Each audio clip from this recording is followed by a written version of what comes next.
මෙයා තමයි කලුරගේ තාත්තා. තාත්තා? සුදු පුතේ. මොකද්ද? මේ මගේ තාත්තා. එතකොට වහ කවුද? සුනිල් මෙයා මේ මොනවද කියන්නේ? මාෂා මොකක්ද වෙන්නේ? මේ ෆැක්ටරි ගිහිල්ලා හවසට ගෙදර එනවයි කියලා අවුරුදු 12ක් තිස්සේ මේ ගුබ්බෑමේද ලැක්කේ? පොඩ සුනිල් මොකද්ද මේ වෙන්නේ? ගල් ගිරලා වගේ ඉන්නේ මිනිහා කතා කරනවා. කලුරු පුතේ ඔය ටීවී එකේ සද්ද පොට්ට. මූද පුතා. එතකොට මම මාවයි අම්මවයි දාලා ගියේ මේ පොඩි නරියා දාගන්න.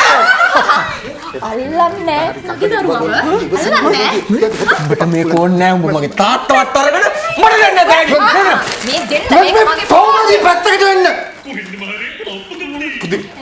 සුදු පුතේ ඕන්නේ. සුදු පුතේ ඔබ මං කියන දේ පොඩ්ඩක් කහපන් මං කියන දේ. මයි පුතේ පොඩ්ඩක්.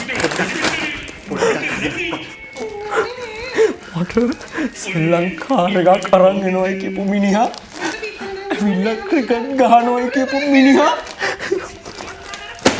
ලියුමක් විතරක් දීලා අම්මවයි මාවයි දෙන්නම දාලා ගිය මිනිහා ඔබට මොනවද නරියෝ තව කියන්න ඉතුරු වෙලා තියෙන්නේ?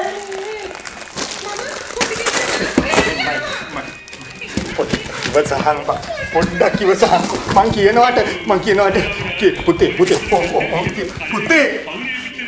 බලන්නේ උඹව හැමදාම බලනවා මගේ පුතේ. එහෙනම් තාත්තේ ඔබ බලන්න මාව බලාගෙන හිටපන්.